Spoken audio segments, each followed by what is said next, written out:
예, 여러분 반갑습니다. 다들 한 주 잘 보내셨습니까? 이제 정말 날씨가 엄청 따뜻해졌어요, 그죠? 이제 벌써 이제 꽃도 피고, 산에 이제 푸르게 물색도 오르는 이런 봄이 물씬 다가온 것 같습니다. 오늘 법회에서는 저희가 이제 지혜와 자비에 관해서 제가 오늘 본문을 하도록 하겠습니다. 불교는 흔히들 지혜와 자비의 종교다 이런 얘기를 많이 들어보셨을 겁니다. 그래서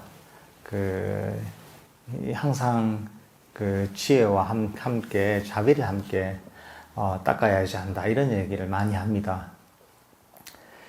근데 지혜가 무엇이고 자비가 무엇인지 또 이걸 어떻게 닦아야 되는지에 대해서는 보통 자세하게 잘 얘기를 못 들어볼 때가 많습니다.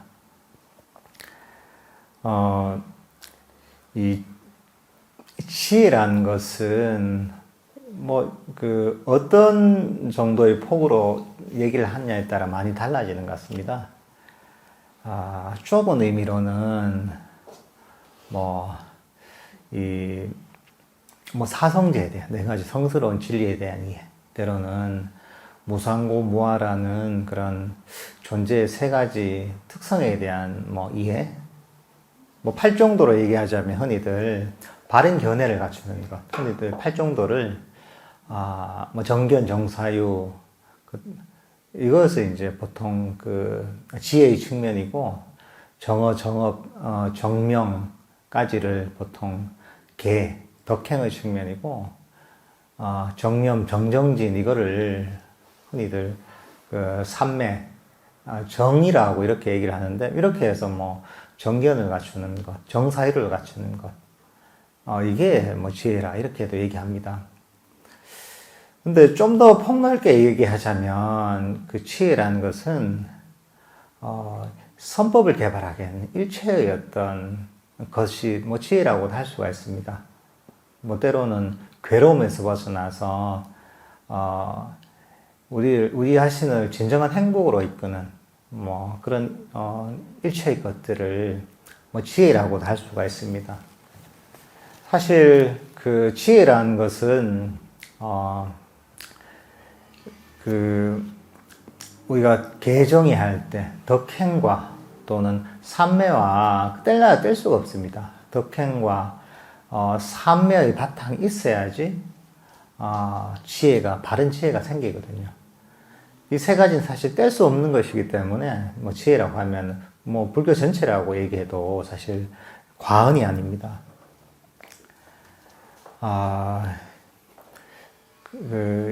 우리가 행복해지는 길 또는 깨달음에 이르는 길, 진정한 평화에 이르는 길을 있는 그대로 보는 안목이다. 이 정도로 이해해도 될 것 같습니다. 우리가 자비 또는 자애라고 하면 아무 조건 없이 어떤 대상이 됐다면 나 자신과 다른 모든 존재들의 행복을 바라는 마음, 포용하는 마음, 또는 용서하는 마음, 이런 것들이 자비 혹은 자애라고 할 수가 있습니다. 그래서 저희가 법문을 할 때도 이 자애를 많이 강조를 합니다. 근데 이 자애라는 것도 단순히 자애만 가지고 있어서는 안 됩니다. 자애는 항상 지혜가 동반돼야 됩니다. 우리가 아무 조건 없이 있는 그대로 용서하고 포용하고 받아들이고 친절하게 대하는 것, 이런 것들을 바른 안목을 가지고 바른 지혜를 가지고 잘 실천해야지 그런 부작용이 없습니다. 그러니까 만약에 우리가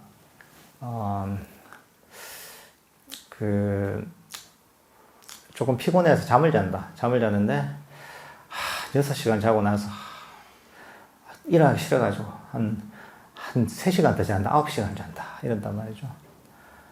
자기가 별로 피곤하지 않는데 일어나기 싫어가지고 게을러져서 이렇단 말이죠. 그럴 때 스님이 그래 아무 조건 없이 있는 그대로 용서하고 받아들여야지.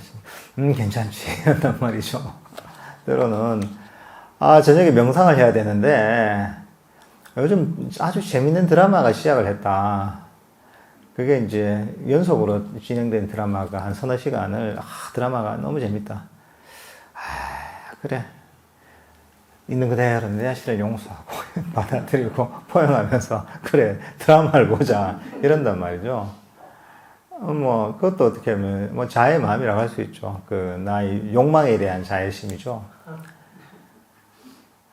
이제 그렇게 되면 뭐냐 하면, 이게, 그 당시에는 약간의 어떤 즐거움이라가 편안함을 줄 수 있지만, 죄책감을 덜어줄 수 있는 이런 게 있지만, 그게 아주 습관이 되고, 또, 오랜 시간 지속이 되면 그런 식의 어떤 행동들이, 오히려 내가 그때 하고 싶은 이 마음을 절제하고서 명상을 하는 것보다,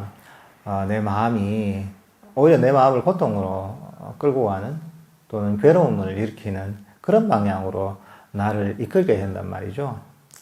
그러니까, 이 지혜가 있어야 돼요. 어떻게 하는 것이 나를 궁극적인 행복을 이룰 것인가, 궁극적으로 나의 이익을 끌어낼 것인가, 이런 것들을 아는 것이 어떻게 보면 지혜라는 거죠. 자애를 쓸 때도 그 지혜가 바탕이 돼 있어야 되는 거죠. 우리 일상을 살아갈 때도 마찬가지입니다. 만약에 자녀를 양육한다 이러면, 제가 이런 말 할 처지는 아니지만, 상식으로 볼 때, 자녀를 양육할 때도, 어떤 어머님의 따뜻한 사랑으로 감싸야죠. 흔히들 자애를, 어머니의 자녀에 대한 무조건적인 사랑, 이런 걸로 비유를 많이 하거든요. 어쨌든 부모님들이, 어머니가 따뜻한 사랑으로 감싸야 되죠. 그렇지만, 사랑으로 감싼다고 해서, 자애심이라는 아무 조건 없이 무조건적으로 용서하고 포용하는 이런 것이 그래, 내 아들한테도, 내 딸한테도 그렇게 해야겠다 해서, 애가 얘기하는 걸 다 들어준단 말이죠. 원하는 걸 모두 다 들어주고, 애 욕구대로 그냥 다 들어주면 애를 완전히 망치게 되죠. 사실 사랑으로 감싸주고 따뜻하게 안아줘야 할 때가 있는 것이고, 애가 만약에 너무 이기적으로 한다면 그 이기심을 버리도록 가르쳐야 될 때가 있는 거고, 밥을 먹다가 가만히 안 앉아있고 막 왔다 갔다 한다 이러면 가만히 앉혀서 인내하는 그런 훈련도 시켜야 되는 것이고, 너무 단 것만 먹으려고 하면 이런 걸 좀 절제를 시켜야 되고, 그런 걸 좀 안 사주고, 또 너무 장난감을 갖고 싶다 이러더라도 적당하게 필요한 만큼 정도만 사주고, 이러면서 얘한테 어떤 이 절제력과 또는 사회성이랄까, 여러 가지 그런 것들을 길러줘야 되거든요. 그러니까 이게 어떻게 보면은 부모의 지혜죠, 이게. 단순히, 내가 내 자식을 얼마나 사랑하는데 이걸로는 되지 않는 거죠. 사람은 자녀를 양육할 때도 자녀를 양육하기 위한 그런 기술과 지혜가 있어야 되는 거죠. 우리 마음을 다룰 때 사실 비슷한 겁니다. 때로는 따뜻하게 감싸줘야 될 때가 있는 거고, 때로는 아주 냉정하게 가르쳐야 될 때가 있는 거죠. 그래야지 바른 길로 가게 되게 되는 겁니다. 이런 어떤 조직에서도 마찬가지입니다. 우리 절 같은 데도 마찬가지. 절에서도, 스님이 아무 조건을 다 받아준다고 해서, 이 신도불이 각자가 있는데, 하는 얘기를 다 들어준다. 이러면,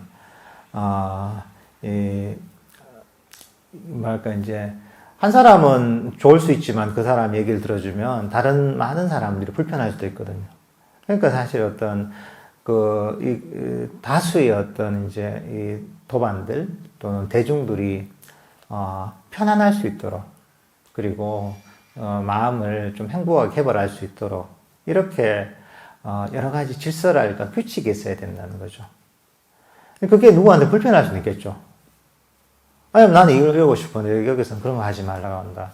나는 말을 하고 싶은데 여기는 또 너 말 많이 하는 거 안 좋아한다. 이런 거죠. 나는 내가 하고 싶은 게 있는데 여기서는 그걸 못 한다. 이러면, 그게 그 개인한테는, 나의 욕구가 받아들이지 않기 때문에 불편할 수 있지만, 그게, 이 많은 사람들의 어떤, 여기서 부처님의 가르침을 배우고, 명상을 어떤 실천한 이런 곳에 있어서, 이제 그런 것들이 오히려 사람들에게 피해를 줄 수 있는, 오히려 괴로움을 줄 수도 있는 것이죠. 그러니까 이런 데도 적절한 규제와 규칙 같은 게 있어야 되는 거죠. 근데 이런 게 또 너무 많아버리면 또 문제인 거죠. 너무 지나쳐버리면, 이게 자의심이 좀 부족한 거죠. 자의심이 부족하고, 너무 그냥 규칙과 규제와 이런 것만 있다 보면, 오히려 마음이 굳어서 명상할 수 있는 그런 어떤 그 아주 따뜻하고 부드러운 마음을 일으키기가 힘든 분위기가 되는 거죠. 그러니까 따뜻한 어떤 자의심과 어떤 적절한 어떤 절제 또는 적절한 그 규율 같은 게 조화를 잘 맞춰야지 이런 우리 선원 같은 이런 조직도 잘 운영이 될 수가 있습니다. 사람 관계에서도 사실 마찬가지입니다. 사람 관계에서도 조건 없이 용서하고 포용하고 이런 마음을 가진단 말이죠.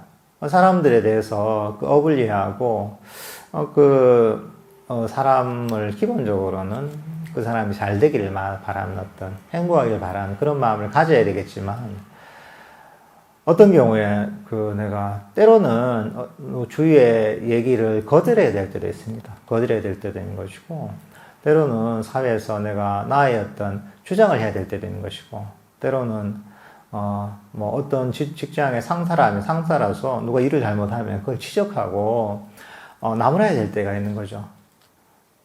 이제 그렇게 해야지 되는 거지. 모든 것을 다 받아준다 이렇게 되면 아무것도 되지 않죠. 그러니까 흔히 그런 얘기 많이 하잖아요. 세상에서 가장 나쁜 상사는 정말 못되고 능력 있는 상사가 아니라 정말 착하고 능력 없는 상사가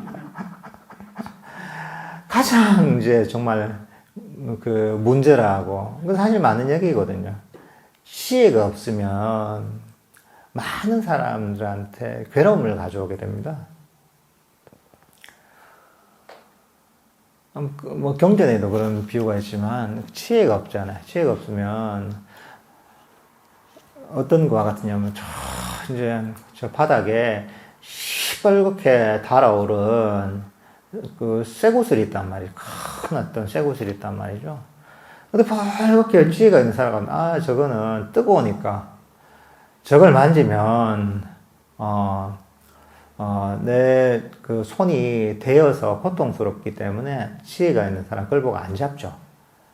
근데 그런 어떤 그 지혜가 없는 사람, 안목이 없는 사람 같은 경우에는 그걸 아무 생각 없이 잡아버린단 말이죠. 본인은 그게 악의는 아니지만 어리석음 때문에 그걸 잡게 되면 고통스럽게 되는 거죠. 그러니까 이 팔정도 중에서도 정견, 바른 견해가 첫 번째 나오는 게 그런 어떤 지혜가 너무나 중요하기 때문에 사실 그런 겁니다. 물론 이 지혜라는 것도 이게 한 번에 생기는 건 아니고 이 수행의 과정을 통해 생기는 거죠. 여러 배움을 듣는다든가 처음에는 가르침을 배우고 배움을 듣고 또 그런 어떤 경전을 배우고 명상을 실천하고 삼매를 닦고 또는 계율을 닦고 이런 과정을 통해서 사실 이 지혜가 형성이 되는 거죠. 어쨌든 그런 어떤 지혜의 바탕이 있어야지 우리가 많은 괴로움을 줄일 수가 있고 그 괴로움에서 벗어나서 우리 마음을 평화롭고 행복하게 만들 수가 있습니다. 사실 우리가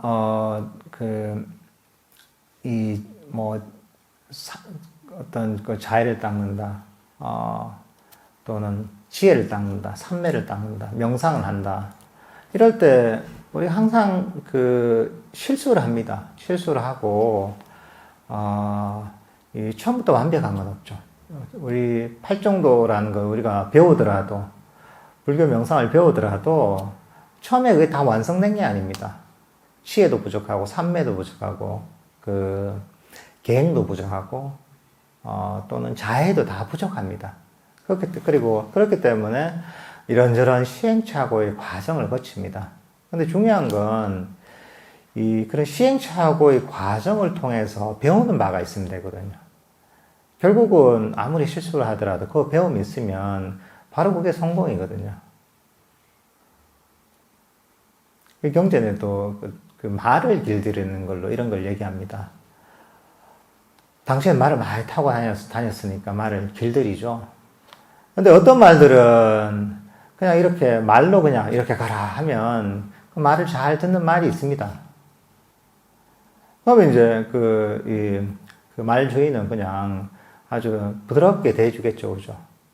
그리고 말은 괴로움을 겪을 일이 없죠. 어떤 말들은 그보다는 조금 못하지만 그래도 괜찮은 말이어서 주인이 이제 이렇게 하라고 말을 좀 한다면 채찍을 쓱 든단 말이죠. 채찍의 그림자만 보고 이러면 안 되겠다 해서 이 말을 듣는 그런 말들이 있죠. 그보다 조금 못한 말들은 주인이 이제 채찍으로 슬쩍 때리죠. 아프지 않게. 톡 치면은 그래. 내가 이러면 안 되지 하고 그 말을 알아듣는 말이 있죠.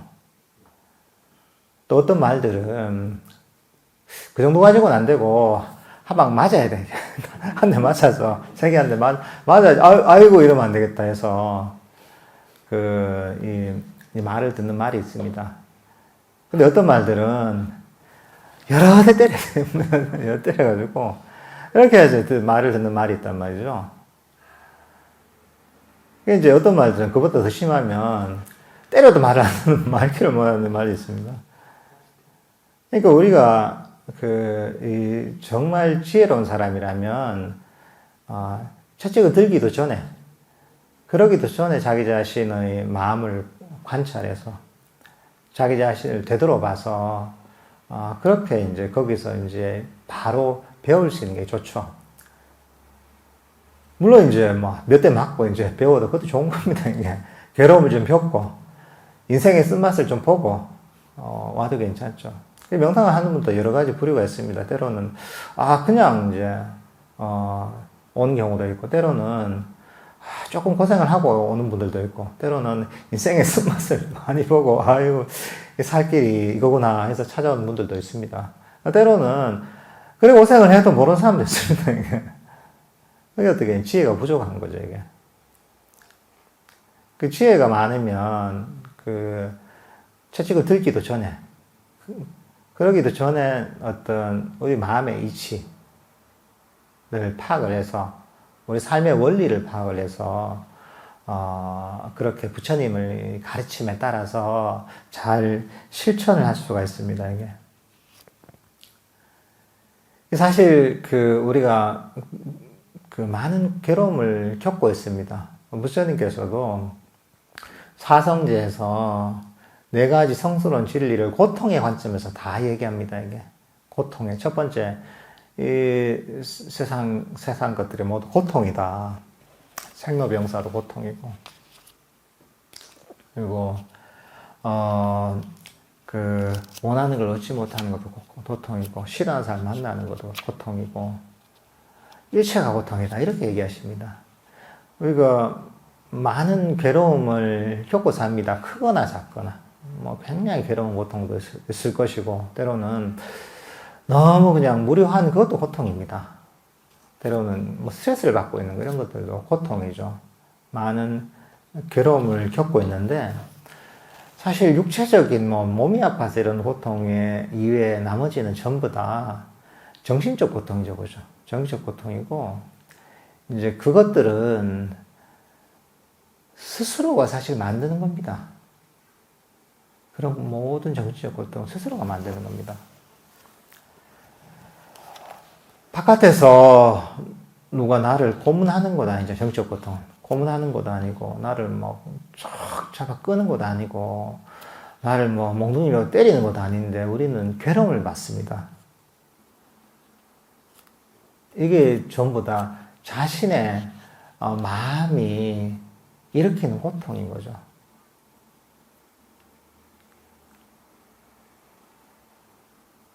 우리 마음이 어떻게 보면 이런저런 어떤 욕망이나 썩냄이나 때로는 후회나 또는 갈증이나 이런 것들 때문에 끊임없이 마음이 거기에 흔들리게 됩니다. 이제 그게 내 것이라고 여기고서 그것과 하나가 돼서 여기저기로 출렁출렁거립니다, 이게. 이제 그게 이런저런 고통을 겪는 우리의 어떤 마음 상태인 거죠, 이게. 이제 괴로운 거죠. 그렇지만 우리는 이제 그런데 그게 진짜 우리 자신의 것이라고 여기고 내 것이라고 여기고 이러면서 거기에서 관심을 끊지 못합니다. 그것과 완전히 하나가 되어서 끊임없이 출렁출렁거립니다. 마음이 고요하게 이 자리에 멈춰있지 못한 거죠, 이게.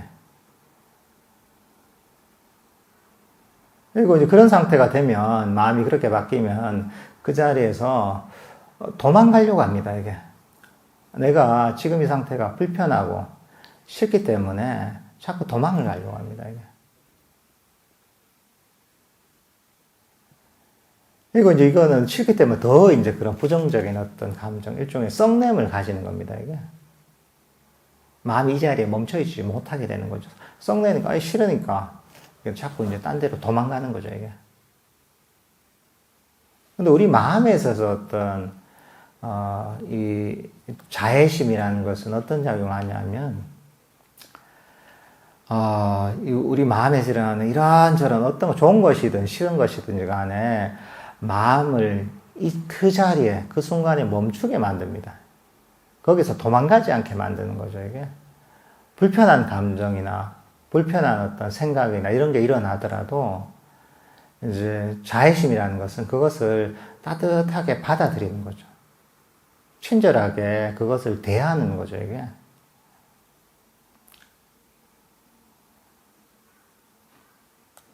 이제 불이 났는데 거기다 기름을 갖다 붓는 게 아니라 이 자애심이라는 것은 불이 난 어떤 뭐 욕망이나 썩냄이나 이런저런 혼란들로 불이 났을 때 거기다 자애심이라는 시원한 어떤 물을 갖다 부는 것과 같습니다, 이게. 근데 보통 사람은 반사적으로 불이 나면 다시 이제 거기다 기름을 갖다 부어버리거든요. 그러니까 더 활활 타오르고 이게 더 커지고 이렇게 되면서 굉장히 괴로운 지경까지 가는 것이죠.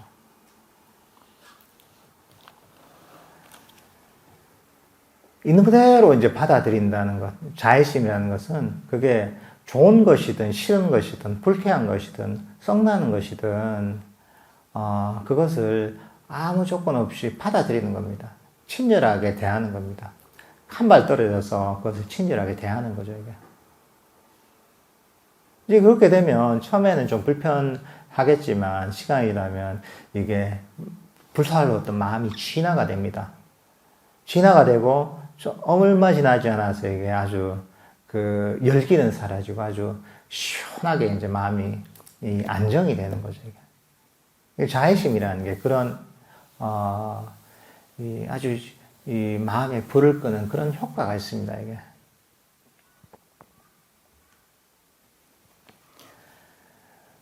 우리 이제 싫어하는 것으로부터 자꾸 기본적으로 도망가려는 이런 마음이 있는 거죠, 이게. 그렇지만 그게 다시 싫은 마음 상태에 대한 악의 또는 화냄, 썩냄을 일으키면서 이 엎친 데 겹친 격으로 그런 마음의 괴로움에 더 에너지를 더해주는 거죠, 이게. 어떤 상황이 닥쳐서 그 어떤 마음이 괴로움이랄까 이런 감정의 동요랄까 이런 게 일어날 수는 있습니다, 이게. 일어날 수 있지만 거기다 그게 더 지속이 되도록 에너지를 주면 안 되는 거죠, 이게. 근데 우리는 반사적으로 더 에너지를 주거든요. 근데 이 어떤 따뜻함과 친절함, 포용하는 이런 어떤 자애심을 가지고 그 상태를 대하는 거죠. 이게 그래 괜찮다. 그래. 마음이 이렇구나. 마음이라는 게 계속 변한다는데 날씨가 개었다가 또는 비가 오다가 또 흐렸다가 이런 것처럼 날씨처럼 우리 마음도 지금은 비가 오고 좀 폭풍이 불고 바람이 세게 부는구나. 그래, 괜찮다. 이것도 이 인생의 과정이지. 내 마음의 일부지 하면서 그렇게 따뜻한 시선으로 이 상태를 바라보는 거죠. 한 발짝 물러서서. 이렇게 이제 따뜻한 어떤 자애심으로서 자기 자신의 마음을 지켜보면서 멈춰있다 보면 어느 순간 이게 부정적인 어떤 감정, 괴로움이 가라앉게 됩니다, 이게.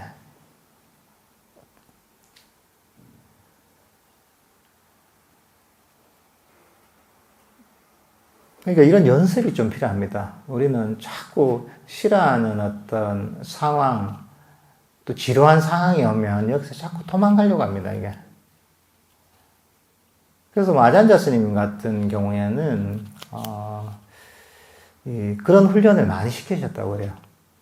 정말 싫어하는 상황, 부정적인 상황에서 도망가는 이런 마음을 좀 고치려고, 법문을 굉장히 길게 하셨답니다, 보통.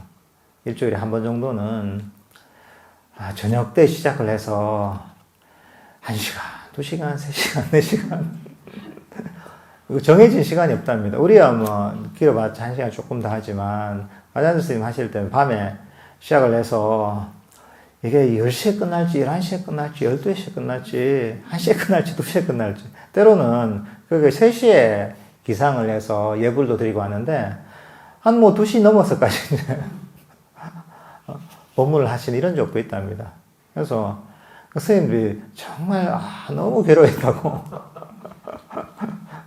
그래서 이제, 거기 있던, 외국인 스님들도 많아가지고, 처음에는 태국어를 잘 모르니까, 그래, 내가 태국어를 몰라서, 전에 알기만 알면은, 정말 그래도 길어도 정말 이 시간을 헛되이 보내지 않을 텐데, 내가, 태국어를 빨리 배워야 되겠다. 그래서 태국어를 이제 열심히 공부해서 배우고 나서 이제 태국어가 다 들리는 거죠, 이제.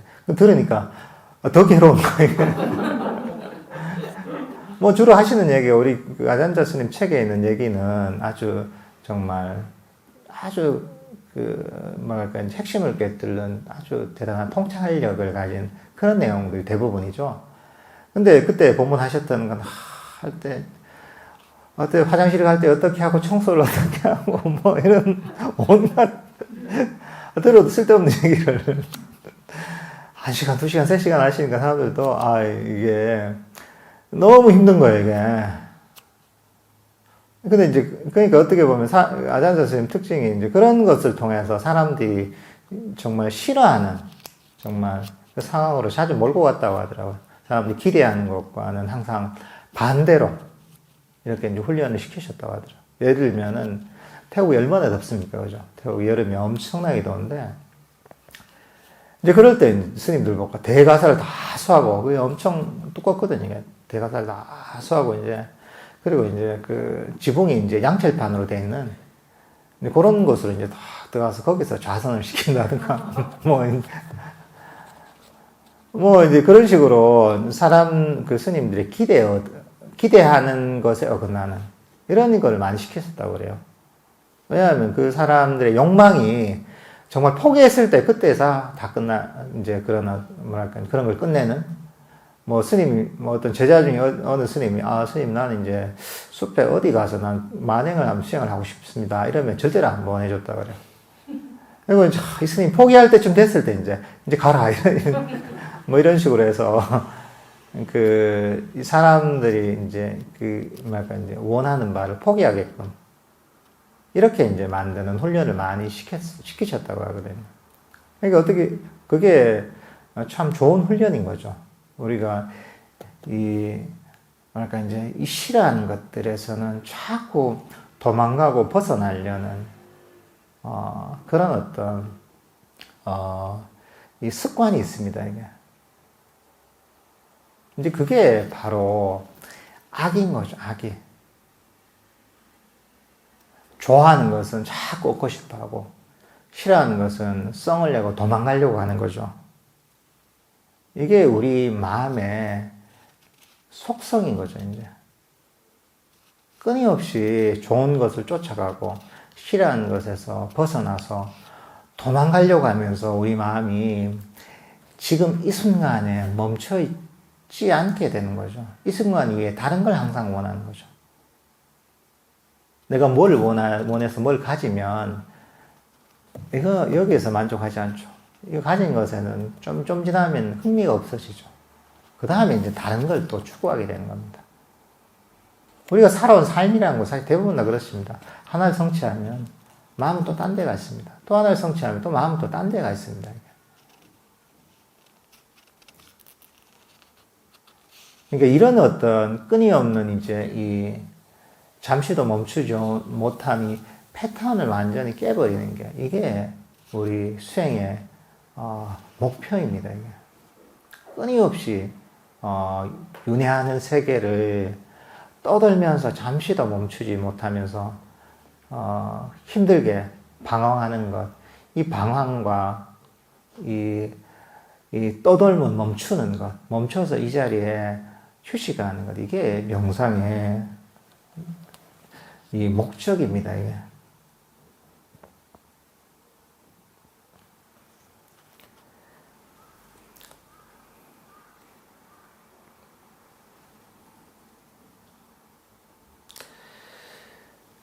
우리가 이런저런 잡념이 일어나고 또는 이런저런 번뇌 때문에 사실은 명상을 하기가 힘듭니다. 이게.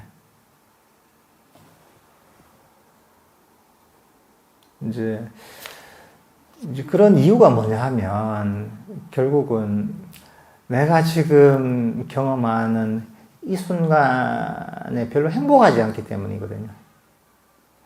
행복하지 않고 이게 이 순간이 재미가 없고 별로 지금 이 순간이 매력적이지 않기 때문에 이거 말고 딴 걸 찾아가는 겁니다. 그게 공상으로 막 이어지는 것이고 이런저런 생각으로 이어지는 것이고 또는 이런저런 불만족 또는 썩냄으로 막 이게 파생이 되기도 합니다. 명상이 잘 안 된 이유는 지금 이 순간이 행복하지 못하기 때문에 재미가 없기 때문에 그렇습니다. 그럼 이제 이거보다 다른 공상하는 것, 또 생각하는 것, 다른 어떤 데 관심을 가지는 게 더 재밌다는 거죠, 이게. 그럼 이게 어떻게 해야 되겠습니까? 한 가지는 이 다른 어떤 관심이나 다른 공상이나 생각이나 지금 이 순간 말고 거기에 대한 관심을 놓아버리는 게 이게 한 측면이 있을 거고 한 가지는 뭐냐면 지금 이 순간의 어떤 행복이나 재미나 즐거움을 또는 지금 이 순간을 매력적이게 만드는 이 두 가지 측면으로 우리가 이제 마음을 써야 되는 거죠. 그러니까 부처님께서 가르치신 얘기가 많은 경우에 우리 인생에 있어서 비본질적인 부분, 우리에게 고통을 갖고 오는 부분, 이런 부분에 대한 관심을 떨어뜨리도록 그런 법문을 많이 하십니다. 죽음에 대한 그런 법문도 많이 하시고 그것도 마찬가지죠. 죽고 나면 뭐가 있냐 세상에. 부라는 것도 명예라는 것도 다른 것들도 뭔 소용이 있느냐. 그러니까 마음을 개발하고 지금 이 순간에 마음을 평화롭고 행복하게 개발하는 것이 최고다. 그러니까 명상을 하고 부처님 가르침을 따라서 팔정도를 갖고 수행을 해라. 이렇게 가르치잖아요. 이 다른 어떤 외적인 대상들에 대해서 관심을 끊도록 만드시는 법문들을 굉장히 많이 하고 있는 거죠. 무상이라는 것도 마찬가지로 무상이다, 고통이다, 무상이다, 무하다, 고통이라는 것도 좀 그런 법문이신 거죠.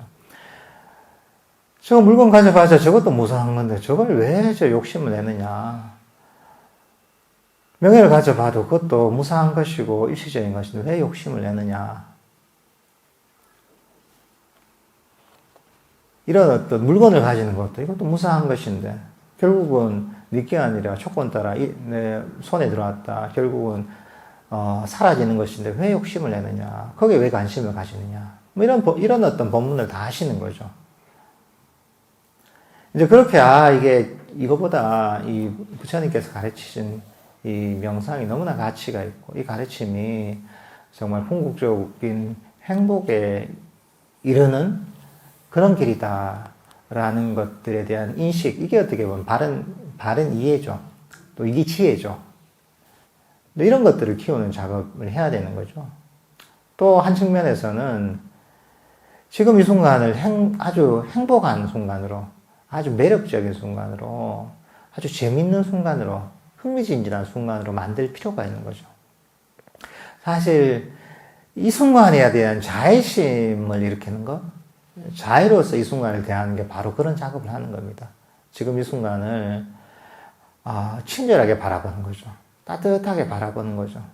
어떻게 보면 소중하게 순간을 바라보는 거죠. 이 순간을 아주 따뜻하게 바라보고 친절하게 바라보고 소중하게 바라보면 그러면 내 주의력이 딴 데로 가지가 않죠.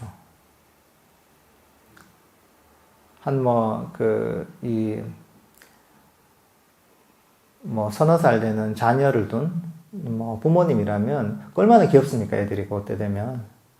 그럼 애들이 노는 거 보면 엄청 막 눈을 못 떼잖아요. 그죠? 부모님도 그렇고 그런 할머니 할아버지도 그렇죠. 그죠? 왜냐하면 이게 너무 그 애가 너무 사랑스럽고 너무 귀엽고 초코하니까 그게 눈을 못 떼는 거죠. 관심이 딴 데 안 가는 거죠. 이게.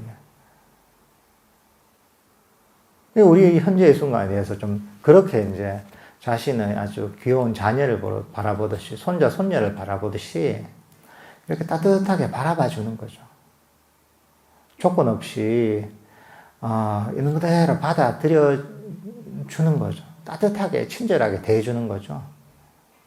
이게 어떻게 보면 자애심입니다. 그러면 내가 내 현재의 순간에 그 대상이 뭐가 됐든 따뜻하게 바라보고 친절하게 바라보면 그게 내 주의력을 여기에다가 탁 이제 묶어 놓는 역할을 합니다. 이 결합이, 주의력이 이 순간에 결합이 되는 거죠. 그러면서 내 마음이 다른 공상이나 잡념으로 또는 이런저런 부정적인 감정으로 흘러가지 않게 되는 거죠.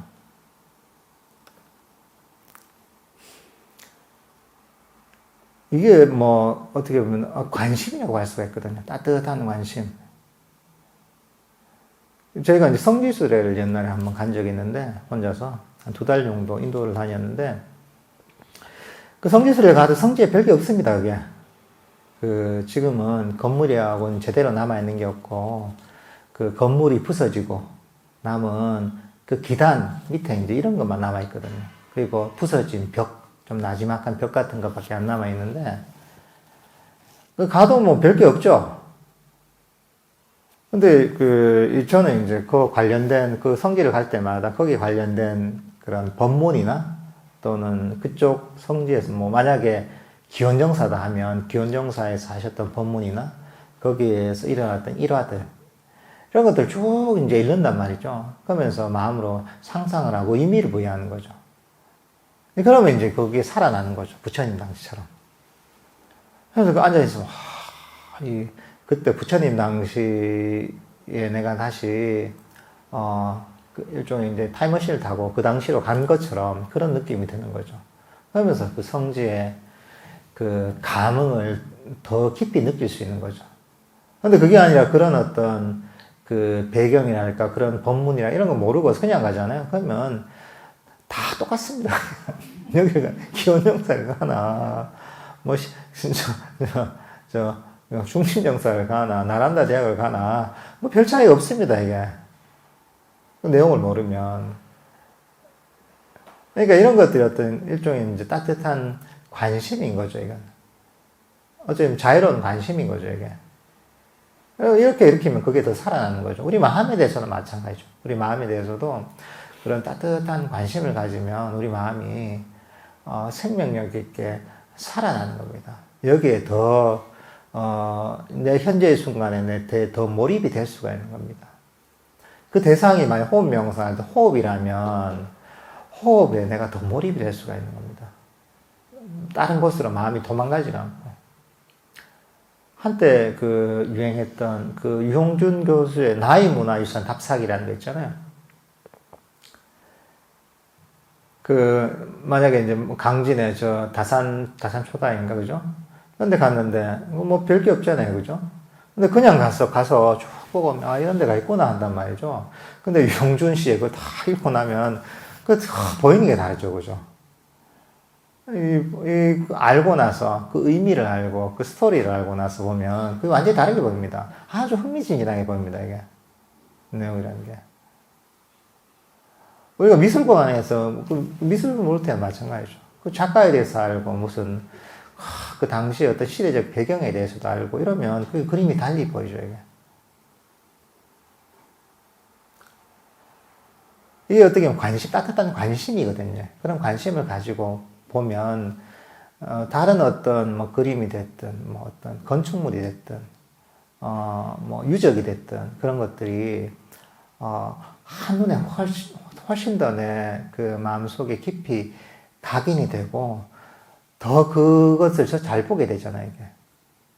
마찬가지로 우리 현재의 순간에 대해서, 현재의 순간의 호흡에 대해서도 그런 따뜻한 관심 또는 친절한 어떤 감정을 가지고 보게 되면 이게 살아나게 되면 좀 더 생명 있게 살아나게 되는 거예요. 내 마음이 다른 데로 잘 도망가지 않게 되는 거죠, 이게.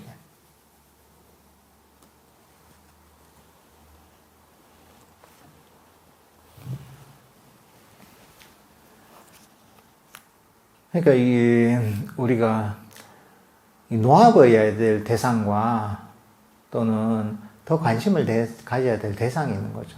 주의력을 어디에 두느냐. 그러니까 우리를 방해하는 것들 있잖아요.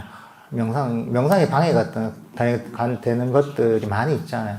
여러분들이 욕심을 내면 그 명상이 방해되잖아요, 그죠? 그 마음이란 그 관심을 덜 가지는 거죠. 성을 내면은 방해가 되잖아요. 그런 걸 멀리 하는 거죠. 자꾸 또 TV를 너무 많이 보면 그 방해가 되잖아요. 이런 것들은 관심을 떨어뜨리는 거. 대신 이제, 현재 이 순간에 내 자신의 어떤 마음, 또는 호흡, 또는 내 몸에 대해서, 현재 이 순간의 어떤 느낌에 대해서, 현재 이 순간에 일어나는 어떤 내 자신에게 일어나는 것에서 관심을 가지게 되면, 그러면 마음이 딴 데로 잘 도망가지가 않죠. 현재 순간에 좀 흥미와 행복과 즐거움을 사실 불어넣는 그런 노력이 굉장히 필요합니다. 이게 마음의 태도거든요. 이 훈련을 통해 충분히 가능한 겁니다, 이게. 저도 어릴 때 보면 그 친구 중에 하나가 굉장히 초등학생인데 굉장히 냉소적인 친구가 있었어요. 아주 시니컬하게 막 얘기하는 친구 있잖아요. 근데 제가 초등학교 때 그 친구하고 좀 친하게 지냈거든요. 되게 재미가 있어서, 뭔가 좀 매력이 있는 것 같더라고, 이게. 그 친구하고 같이 친구하고 지내면 또 동화가 되잖아요. 그래서 하다 보니 나도 약간 이제 초등학생 때 뭐 그런 식이 되더라고요. 약간 시니컬하게 되는. 근데 이제 그것도 습관이거든요, 이게. 친구한테 동화가 돼서 그렇게 되는 것처럼, 그 자애심으로 따뜻하게 현재 이 순간에 나를 대하는 것, 내 마음을 대하는 것, 내 자신의 호흡을 대하는 것, 또는 내가 지금 이 순간에 접촉하고 있는 다른 사람이나 대상을 대하는 것. 이것은 훈련을 통해 사실은 그 태도를 바꿀 수가 있습니다. 이게 바로 팔정도에 얘기하는 뭐 정사유라고 할 수가 있습니다. 아주 따뜻하고 친절하게 대하는 것. 그리고 명상에 방해되는 나에게 괴로움을 일으키는 원인들을 놓아버리는 것. 이게 바로 정사유 바른 의도라고도 할 수가 있습니다. 이렇게 저희가 이 바른 그 지혜를 바탕으로 해서 이런 그 자애심을 잘 활용을 해야 됩니다. 명상이라는 게 보통은 잘못 생각하면 의지를 가지고 한다고 생각할 수가 있거든요. 보통 수행한다 이러면 목숨 걸고 열심히 노력해서 의지를 가지고 밀어붙여서 해야지 뭐 된다 이런 게 있잖아요. 달마대사 같은 분들도 9년 동안 면벽을 했는데 그래 그렇게 해야지 뭐 이런 식의 어떤 이미지를 가지기가 쉬운데, 수행은 의지를 가지고 하는 게 아니라 지혜를 가지고 하는 겁니다. 의지의 힘보다는 지혜의 힘이 훨씬 중요합니다. 이게. 그러니까 여러분들께서도 이런 어떤 지혜로서 마음의 원리를 잘 이해해서 적절하게 그 자의심을 명상을 하는데 잘 활용을 해 보십시오. 그러면 이 많은 장애들이 사라지고, 그리고 수행의 처음부터 어떤 즐거움을 일으킬 수가 있습니다. 의지를 가지고 하면 괴로움이 많습니다. 이게. 왜냐하면 스스로 괴로움을 불러일으키는 게 많기 때문에. 그렇지만 이 지혜를 바탕으로 해서 자의심을 잘 활용을 하면 명상을 처음 시작할 때부터 아주 즐겁게, 어떤 좀 행복하게 이렇게 명상을 할 수가 있습니다. 그러니까 그 지혜와 자의심을 적절하게 잘 활용을 해서 한번 명상을 하시면 좋을 것 같습니다.